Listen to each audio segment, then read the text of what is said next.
Tá funcionando? Ok. Bom dia. Sejam todos bem-vindos a essa palestra, né? A gente vai falar sobre tradução do Debian para português do Brasil. Sejam bem-vindos também à Mini DebConf, que é um evento para juntar a comunidade e com o propósito de trazer novos contribuidores para o projeto. E caso alguém esteja vindo pela primeira vez ao FISLI também, seja bem-vindo ao FISLI. A gente tem um probleminha aqui com o projetor, que esse totem vai tapar a projeção, principalmente a parte de baixo. Então, a gente tem bastante lugar sobrando desse outro lado aqui do auditório, né? Caso vocês queiram assistir melhor, ter uma visão melhor dos slides, né? Podem passar para o outro lado, então. O meu nome é Adriano, eu faço parte da equipe de tradução do Debian para português do Brasil, e nós vamos ver agora, nos próximos momentos, como funciona, qual é o funcionamento do trabalho que essa equipe desenvolve. Nós vimos nas palestras anteriores, né, que existem várias formas de contribuir com o Debian, então nós vamos ver agora uma forma específica, que é a tradução para português do Brasil. Podemos avançar, por favor? A equipe, ela trabalha através... A forma de contato com a equipe é uma lista de e-mail.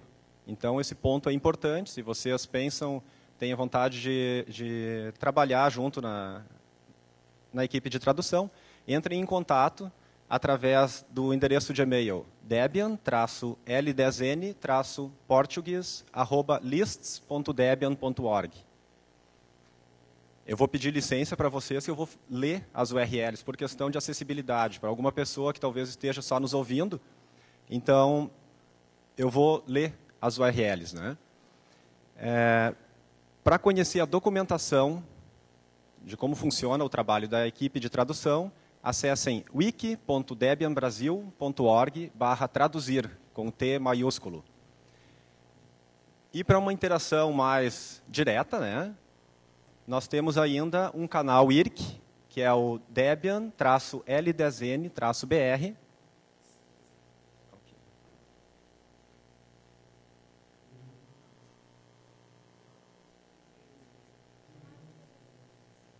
Então, o canal Debian-L10N-BR na rede irc.debian.org. Essas são as formas de contato.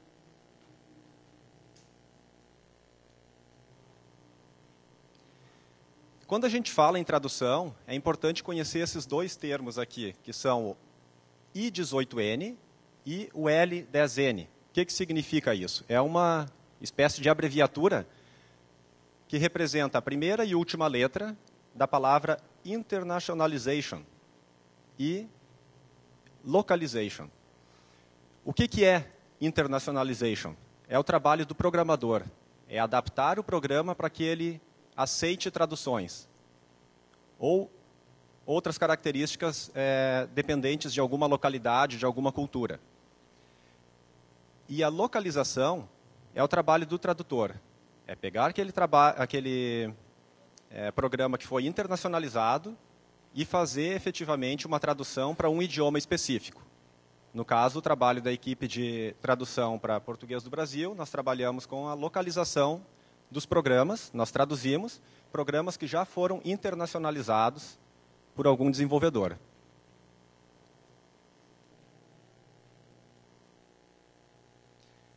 Bom, o Debian, ele se auto-intitula o Sistema Operacional Universal.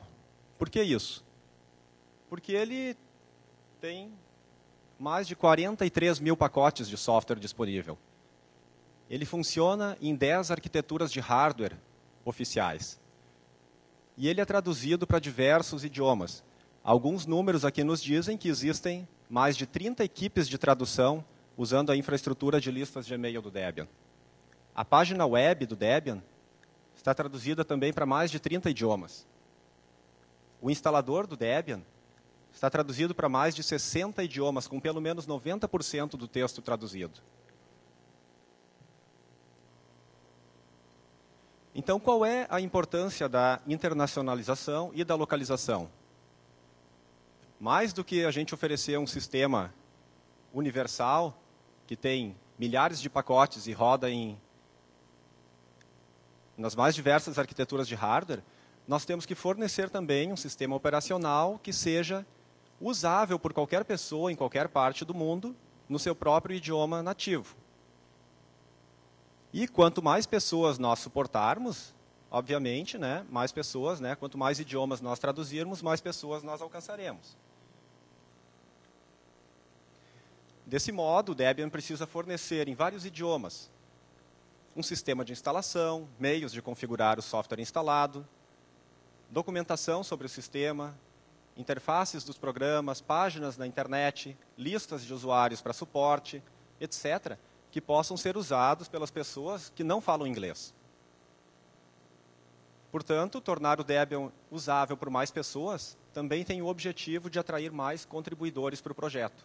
Fortalece o próprio projeto.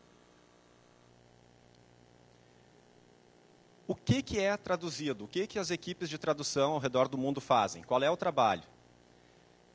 Nós traduzimos o material que é produzido pelo próprio Debian. Nós não traduzimos, por exemplo, os programas que vêm do upstream, que vêm dos desenvolvedores de fora do projeto. Então, o material produzido pelo Debian é traduzido pelas equipes de tradução. Por exemplo, é traduzida a página da internet.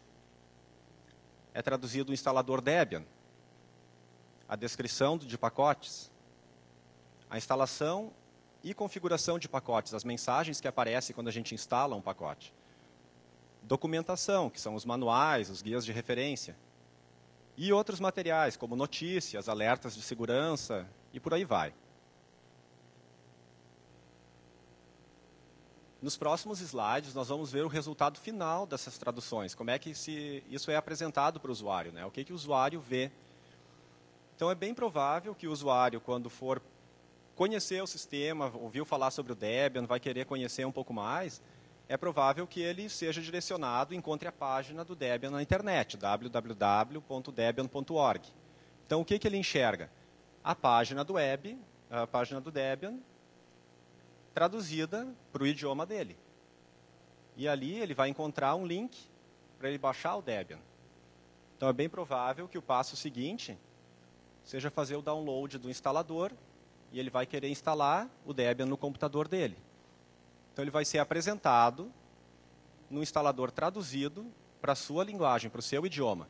Aqui nós vemos a tela inicial do instalador, apresentando uma lista de idiomas, uma lista bem grande, para que o usuário possa escolher qual é o idioma que ele quer instalar o sistema. Então, aqui está selecionado o português do Brasil, pelo contraste aqui a gente não vê bem, mas logo a seguir aqui de português, que é o português europeu, a gente tem o português do Brasil.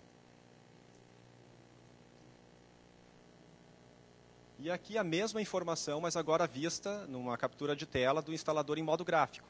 Então, o mesmo material foi reaproveitado, né, tanto no modo instalador no modo caractere, como o instalador no modo gráfico, apresentam a mesma informação.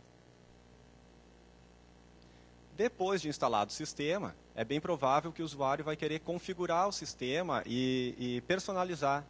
Então, ele vai querer instalar um programa que não vem instalado por padrão, para suprir as suas próprias necessidades.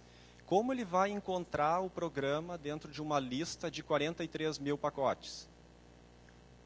Então, é importante que a descrição dos pacotes, que é essa parte que aparece aqui, esteja traduzida para o idioma do usuário, para que ele possa pesquisar essa base, essa lista de programas e encontrar o programa que ele está interessado. Aqui, essa captura de tela, ela mostra um dos programas que a gente pode usar para instalar pacotes, que é o Aptitude, mostrando a descrição dele próprio, dizendo que ele é um gerenciador de pacote para terminal.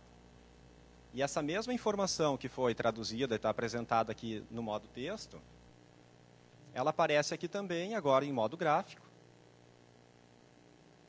num outro programa de instalação que não é o Aptitude.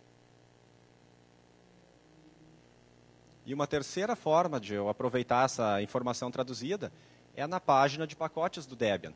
Então, aquela mesma informação agora está disponível aqui também. Se eu pesquisar na página do Debian, na página de pacotes do Debian, eu vou encontrar essa descrição no meu idioma e vou poder selecionar o pacote que eu quero instalar. Então, ok, encontrei o pacote que eu quero instalar. Alguns pacotes, muitos deles, né, eles apresentam um diálogo com o usuário na hora da instalação ou da reconfiguração do pacote. Aqui a gente vê um exemplo de uma tela em modo texto, onde é apresentada para o usuário uma pergunta. Né? No caso aqui, eu usei como exemplo o pacote apt-cacher ng. Ele precisa saber em qual porta TCP ele vai escutar por conexões dos clientes. Né? Então, aqui tem um texto traduzido para o idioma do usuário perguntando qual é a porta que ele quer deixar o programa apt-cacher ng escutando. Né? Aqui o equivalente em modo gráfico. A mesma informação foi traduzida e aproveitada no programa de instalação em modo gráfico também.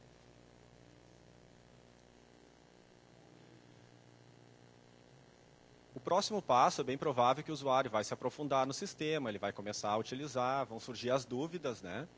E então a gente precisa fornecer para o usuário também documentação traduzida no idioma dele.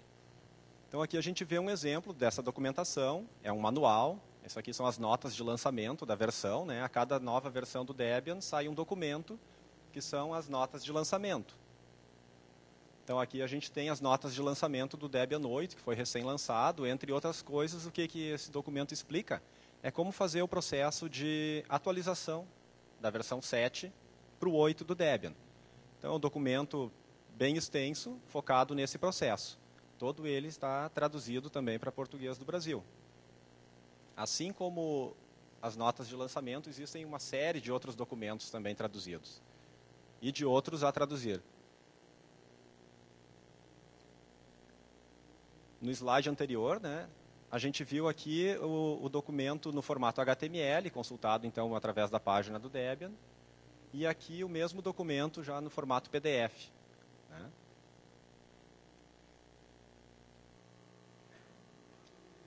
Então, esses são os tipos de material que as equipes de tradução trabalham, né?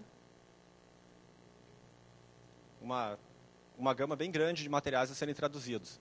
É bem provável que a pessoa que entre na equipe de tradução vai acabar gostando mais de um tipo de material, vai se especializar, vai entrar naquela frente de trabalho, né? E vai trabalhar na tradução da página web, ou talvez do instalador do Debian, ou talvez nas mensagens de configuração e instalação de pacotes. Então, dentro da equipe ainda pode ter a pessoa escolher em qual frente ela vai preferir trabalhar. Mas, basicamente, para qualquer tipo de material, a gente segue esse fluxo de trabalho. É um passo a passo bem simples, onde as etapas são as seguintes. O primeiro passo que o tradutor tem que seguir é obter o texto original em inglês. Em seguida, fazer a tradução para português do Brasil. Depois de traduzido, o arquivo deve ser submetido para revisão por toda a equipe de tradução. Esse passo é importante para que a gente possa manter uma consistência, uma qualidade no material que é traduzido. E, por último, depois de passar pela revisão, o texto é devolvido, traduzido, para que ele possa ser aproveitado, né, e disponibilizado para o usuário. Então, esse fluxo de trabalho, esses 4 passos, eles usam determinadas ferramentas que são bem variadas, elas variam de acordo com o tipo de material que está sendo traduzido. Então, por exemplo, as descrições de pacotes, elas usam em todos os passos uma aplicação web. É o único tipo de material que trabalha dessa forma. Então, o tradutor vai executar os 4 passos sempre dentro de uma aplicação web. Os demais tipos de material a serem traduzidos, eles não usam essa interface web e eles usam formas variadas. Por exemplo, pode ser que o tradutor tenha que obter o texto original num repositório Subversion ou Git. Ou talvez ele tenha que fazer o download do arquivo original a ser traduzido. Depende do tipo de material a ser traduzido. No passo seguinte, que é a tradução, aí fica a escolha do tradutor qual ferramenta ele vai usar. Esses arquivos, a gente vai ver adiante, são arquivos texto. Eles seguem uma certa formatação, são arquivos do tipo PO, mas são arquivos texto. Então, um editor simples de texto é o suficiente para que o tradutor possa fazer o seu trabalho de tradução. Mas existem também editores especializados, como o Gtranslator ou o POEdit. Aqui eu citei o VI, que é o editor que eu uso para fazer as traduções. Daí a gente pode usar ele com ou sem um plugin, que vai ajudar um pouquinho, né, na tarefa da tradução. Então, depois de traduzido, a gente vai submeter esse arquivo para revisão. E aí que entra uma parte que a gente vai ver mais a seguir, que são as pseudo-URLs. Nós vamos discutir como é que funciona essa pseudo-URL. Mas o trabalho de revisão é feito através da lista, quando então o tradutor envia para a equipe o arquivo para ser revisado, e acontece tudo através de e-mail. Por isso a gente tem uma certa organização usando essas pseudo-URLs que nos ajudam a acompanhar o fluxo de trabalho. E por último, quando o arquivo então está completo, traduzido, ele deve ser devolvido ao repositório de onde ele foi baixado, né, via Subversion ou Git. Ou, se foi através de download, ele vai ter que ser devolvido se abrindo um bug no sistema de acompanhamento de bugs do Debian. Então, o tradutor vai enviar um e-mail para o sistema de bugs com um arquivo anexo contendo a tradução. As pseudo-URLs, elas são um texto, uma identificação, que a gente coloca no assunto do e-mail. E ele segue um padrão, contendo essa informação. O estado da tradução, que pode ser uma sigla, indicando, por exemplo, uma intenção de traduzir, ou uma intenção de revisar,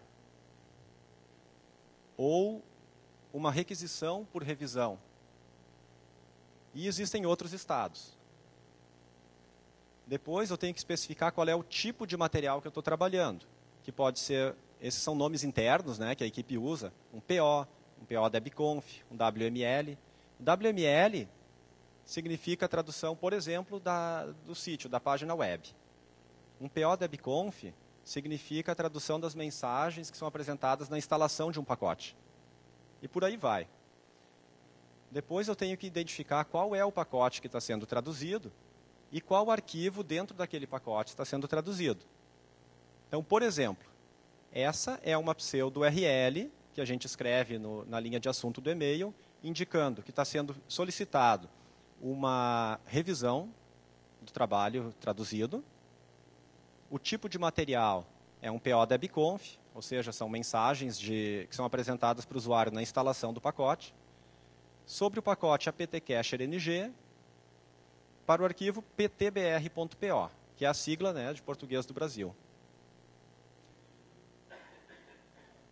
Então, seguindo esse fluxo de trabalho, seguindo essas pseudo-URLs, eu vou apresentar agora nos próximos slides um exemplo.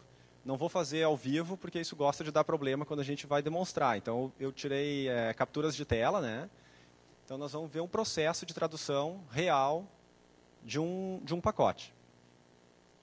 No caso, nós vamos traduzir PO debconf, que são as mensagens que são apresentadas para o usuário durante a instalação do pacote, e eu escolhi o pacote apt-cacher-ng. A documentação de como funciona esse processo está disponível em wiki.debian.brasil.org/traduzir/debconf/exemplo. O resultado final a gente pode ver aqui nessa captura de tela. Essa tela vai ser apresentada para o usuário quando ele for instalar o pacote apt-cacher-ng. É a mesma pergunta que foi apresentada no slide anterior, né? Mas esse pacote ele faz uma série de perguntas para o usuário. Então, esse é o resultado final, depois de traduzido, né, o pacote. Esse tipo de material, PO debconf, ele deve ser baixado, é um simples download, você faz com o navegador, a partir desse endereço, www.debian.org/international/l10n/po-debconf/pt_br cerquilha i18n. Então, lá você vai encontrar uma página web que se parece com isso. Aqui a gente tem uma listagem de pacotes que são disponíveis, já estão internacionalizados, só esperando para serem localizados. Então, o tradutor vai escolher algum desses pacotes. A lista é bem grande, vocês podem ver o tamanho da barrinha aqui do lado. Então, o tradutor escolhe, clica em cima do link e baixa o arquivo para ser traduzido.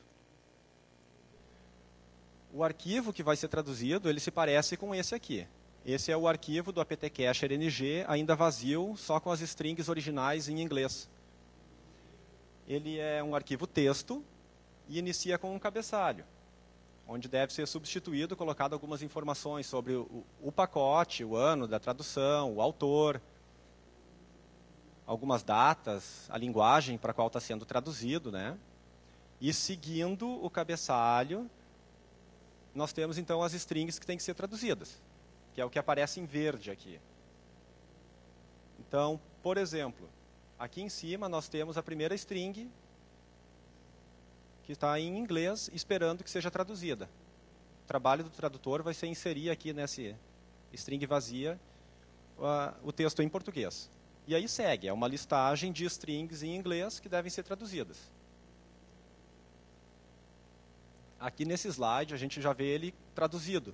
Então, logo abaixo das strings em inglês, originais, a gente tem a tradução em português, que são aqueles mesmos textos que a gente viu lá no slide do resultado final da instalação do pacote.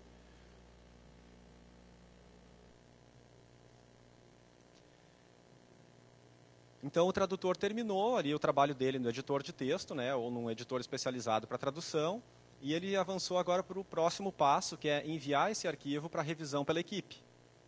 Como é que funciona isso? Para esse tipo de material, a gente viu que todo o processo é através de e-mail.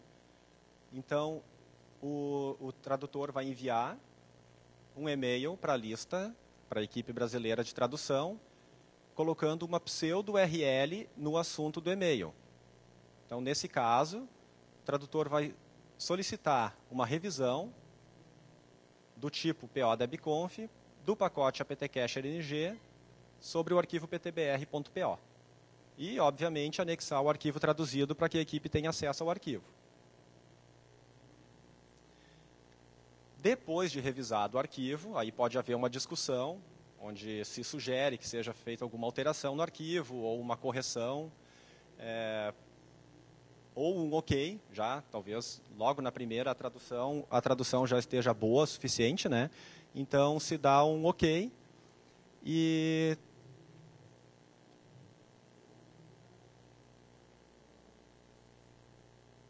acho que eu pulei um. Então, aqui eu submeti para a equipe de revisão. Quando ela revisou o arquivo, ele ficou ok. Aí sim, aí eu vou agora então enviar o arquivo para que ele seja aproveitado, né? Que a tradução chegue até o usuário final. Então, como é feito isso? O tradutor tem que enviar um e-mail agora para o sistema de bugs do Debian, de rastreamento de bugs do Debian. Lá, o mantenedor do pacote vai aceitar esse bug, vai pegar o arquivo traduzido e vai incorporar no pacote. Isso é feito pelo tradutor da seguinte maneira. A gente envia para o endereço submit@bugs.debian.org um e-mail com o seguinte assunto. Existe também um padrão para o preenchimento do campo de assunto do e-mail, onde vai o nome do pacote que foi traduzido, uma tag, no caso intl ptbr, e o que foi traduzido, né? É uma tradução dos templates debconf, são os PO debconf que a gente viu até agora, para português do Brasil. E a gente anexa o arquivo traduzido e revisado para que o mantenedor do pacote possa então incorporar esse arquivo traduzido no pacote. Aqui a gente vê uma captura de tela de como fica esse bug, né, depois de submetido para o sistema de bugs. Então existe também um texto padrão que a gente usa, aqui identificando qual é que é o pacote, que as tags são localization e que contém um patch, ou seja, o arquivo que eu enviei com a tradução é considerado um patch, e que a gravidade desse bug é o wishlist, ou seja, ele não tem uma gravidade, ele é a gente tem o desejo de que esse arquivo seja incorporado ao pacote. E um texto padrão, né, pedindo então que esse arquivo seja incorporado no pacote. E aqui embaixo o arquivo que foi anexado no e-mail para que o mantenedor do pacote possa adicionar esse arquivo na próxima versão do pacote, e aí fique disponível para o usuário. Finalizando esse processo todo, né, de obtenção do arquivo, de tradução, de revisão e de envio de bug, eu mostrei aqui nessa captura de tela a thread completa desse processo. Iniciou com um pedido do mantenedor, que entrou em contato com a nossa lista, pedindo que fossem atualizadas as traduções para esse pacote. No caso, era um pacote que já estava traduzido, ele foi modificado e novas strings, novos textos tiveram que ser adicionados. Aí, em resposta a esse pedido do mantenedor do pacote, foi enviado um ITT. Aqui está ruim o contraste, mas aqui a gente tem ITT, que é uma intenção de tradução, ou seja, o tradutor ele sinalizou que quer trabalhar em cima dessa tradução para que ninguém mais trabalhe ao mesmo tempo, para evitar trabalho duplicado. Em resposta a esse ITT, foi enviado um RFR, ou seja, a intenção de traduzir se concretizou e o tradutor pediu que fosse revisada a tradução. Aí se seguem alguns e-mails, 3 aqui, onde provavelmente houve alguma discussão, alguma sugestão para que fosse feita alguma correção na tradução, né? Aí, por último, foi dada uma última chance para comentários, o Last Chance for Comments, né? Um LCFC, onde a gente deixa ainda por mais lá uns 2, 3 dias em estado de revisão para que se alguém ainda quisesse manifestar antes de ser aberto o bug. Então, alguém se manifestou aqui, provavelmente dizendo, ok, é isso mesmo, não tem mais nada para adicionar, pode mandar para o sistema de bugs. O que aconteceu aqui? Esse e-mail representa, então, o envio dessa tradução para o sistema de bugs do Debian. Aí a gente tem aqui um reconhecimento, foi aberto um bug, né? Tem aqui o número do bug. Mais adiante o bug foi fechado, ou seja, o mantenedor incorporou aquela tradução ao pacote. E aqui o último e-mail, a última pseudo-URL, simplesmente sinalizando para a lista que o bug foi aceito, né, e indicando qual é que é o número.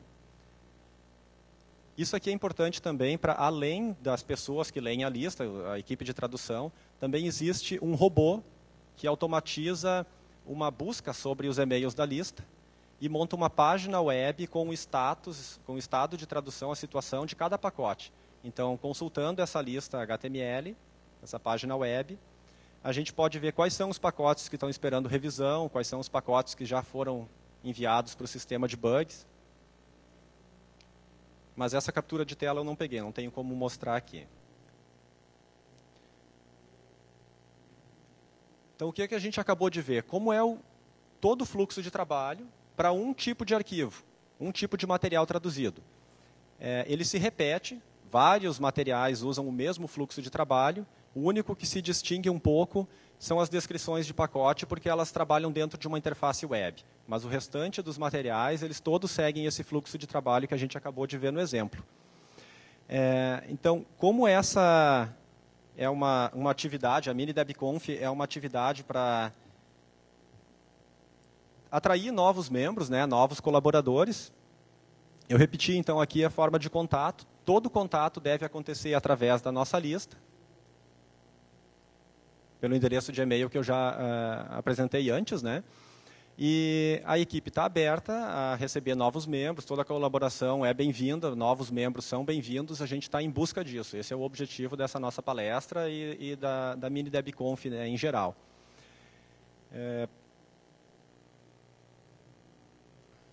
Eu vou deixar esse e-mail aqui, esse endereço de e-mail para que vocês possam ter acesso, né? E aqui eu abriria agora então espaço para perguntas, se alguém quiser tirar alguma dúvida, alguma parte que eu não toquei durante a apresentação, né? Por favor, fique à vontade. A gente pode iniciar então agora esse período aí para tirar qualquer esclarecimento, né? Caso alguém esteja pensando em colaborar, essa pode ser uma boa forma, uma das formas disponíveis e, quem sabe, a forma que vocês estejam procurando para ajudar o projeto Debian. Perguntas, pessoal? Alguém gostaria de fazer?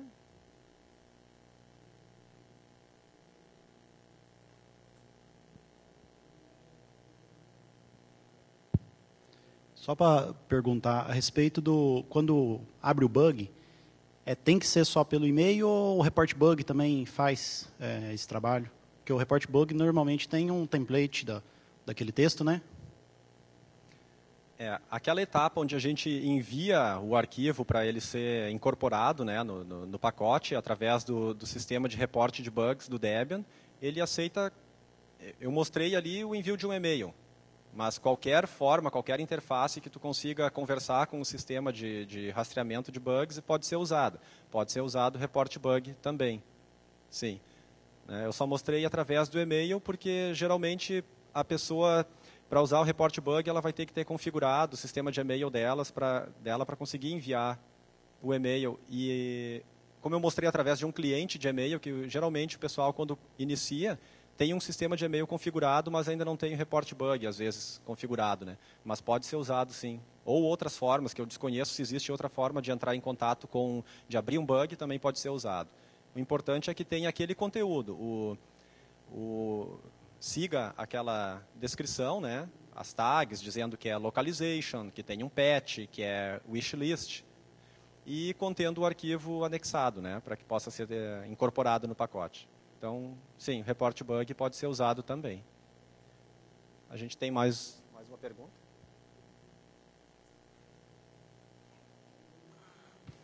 Parabéns pela palestra aí. Meu nome é Daniel. Eu tenho, no caso, uma dúvida. Sei lá, vamos dizer que eu crio um novo pacote, eu desenvolvo um software e empacoto ele para o Debian, e aí eu abro para ser traduzido, né, esse pacote. Então, qual é o procedimento? Eu tenho que abrir um bug também para esse meu pacote, que posteriormente vai ser traduzido, ou tem uma outra forma? Eu não conheço o lado do desenvolvedor, eu conheço o lado do tradutor. Mas eu vou tentar responder a tua pergunta. Eu sei da existência de ferramentas, de scripts, que o mantenedor do pacote pode usar para solicitar a tradução. Se não me engano, é update, PO, alguma coisa assim, que ele vai avisar as listas, aquelas várias listas de vários idiomas, né, que eu mostrei no início, lá, que são mais de 30, vai entrar em contato com essas listas através de e-mail, de forma automatizada, enviando, por exemplo, aquele primeiro e-mail que aparece na minha thread, solicitando a atualização de um pacote, ou solicitando a primeira tradução de um pacote novo. Então, existem ferramentas do lado do desenvolvedor. Eu só não sei entrar em detalhes e te explicar quais seriam, né? Mas, sim, existe uma infraestrutura bem boa para localização, para internacionalização do lado do desenvolvedor e para localização do lado do tradutor dentro do Debian.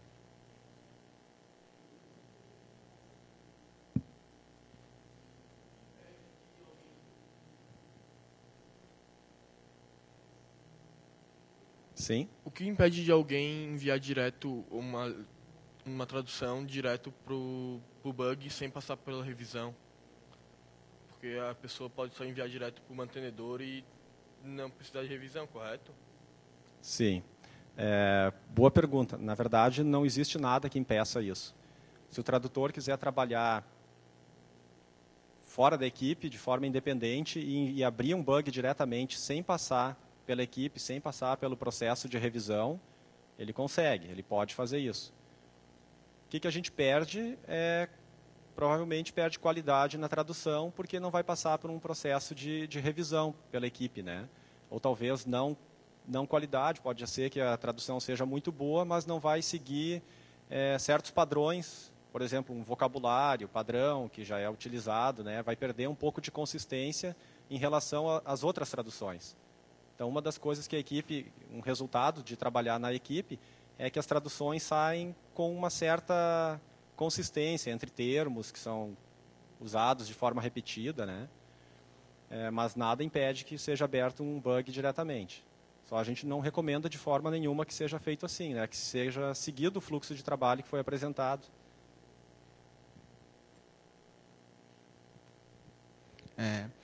No caso, eu fiz uma tradução de um arquivo, de um pacote, né, diretamente pelo GitHub.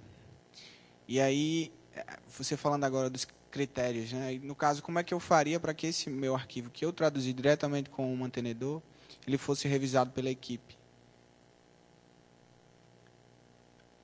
Eu imagino que esse arquivo ele não seja específico do Debian, né? Ele foi feito pelo upstream, pelo desenvolvedor, não desenvolvedor empacotador do Debian, mas o desenvolvedor do software, né?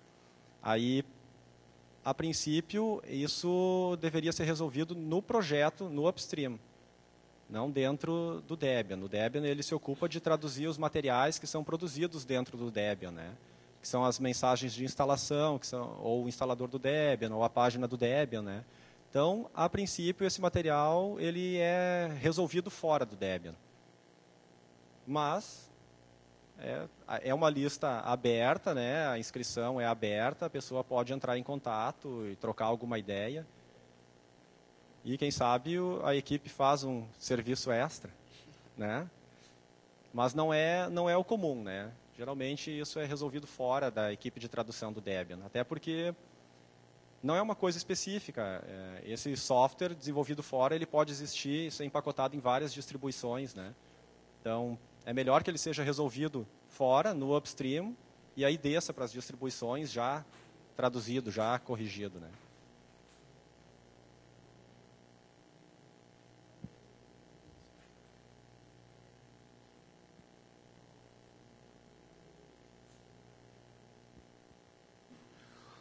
Bom dia.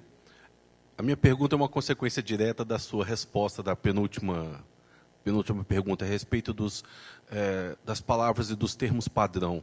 Eu sou um tradutor novo, eu quero começar a contribuir com o projeto Debian, mas eu não estou familiarizado com esses termos. Tem alguma lista, alguma coisa no Wiki? É o que a gente chama de vocabulário padrão, né? São os termos que são recorrentes e que dá dúvida, a gente não sabe como vai traduzir naquele caso, ou uma convenção, a equipe convencionou de traduzir sempre de determinada maneira. Dentro da interface web, da descrição dos pacotes, existe uma lista de termos, né, de vocabulário padrão, se eu não estou enganado. Eu não participo da frente que faz a tradução da descrição dos pacotes. Mas que outra vez eu entro lá, faço uma revisão, confiro. Se eu não me engano, existe lá dentro o vocabulário padrão. Fora disso, basicamente é observação da lista.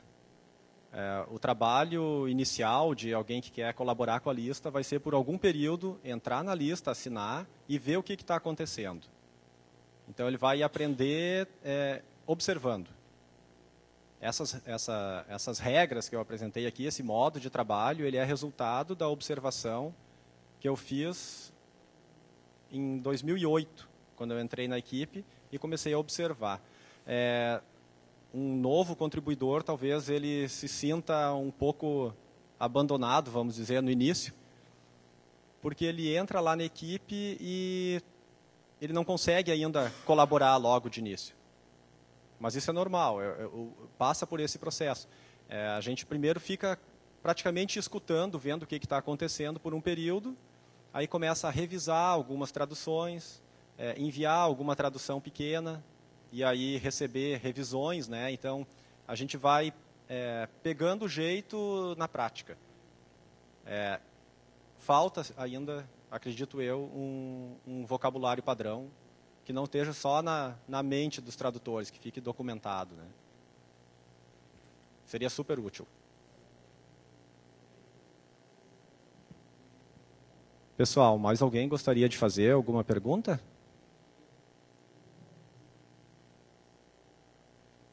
A gente tem um bom tempo ainda pela frente. Acho que uns 10 minutos. Né?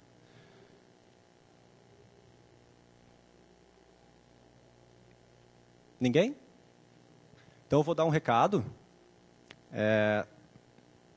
Essa mini DebConf que está acontecendo hoje aqui no FISLE, ela vai acontecer também na Latinoware, né? Em Foz do Iguaçu, em outubro, de 14 a 16 de outubro. Né? Mais informações a gente vai ter em breve, aí vai ser divulgado aí nos canais do Debian. Então, fica o convite para que vocês participem lá também. Eu gostaria de reforçar, então, a proposta dessa palestra, que é buscar novos contribuidores, novos membros para a equipe de tradução. A tradução de vocês, a colaboração de vocês vai ser muito bem-vinda, vocês todos vão ser muito bem-vindos. A gente quer trabalhar junto com vocês, nós precisamos de gente e é uma forma relativamente fácil, que não exige um conhecimento técnico mais avançado de programação, de empacotamento. Então, é uma boa forma de entrar no projeto Debian e colaborar. Não exige muito tempo, eu posso trabalhar no meu ritmo, se eu tenho 1 hora por semana para fazer alguma revisão ou tradução, dá para trabalhar nesse ritmo. Vocês fazem o ritmo, se querem fazer mais... Tem tempo disponível para traduzir mais pacotes, tem tempo disponível para traduzir menos pacotes, o ritmo é editado pelo tradutor. Como um trabalho voluntário, não se obriga a ninguém, a pessoa faz aquilo que entende que está a seu alcance. Então, agradeço, né, a participação de vocês aí, e fica o convite para que participem da equipe, entrando então em contato através dessas formas aí que foram apresentadas. Muito obrigado a todos, tenham uma excelente mini DebConf daqui para frente, tem outras formas de colaborar também com o projeto, e aproveitem bem o FISLE. Obrigado, pessoal.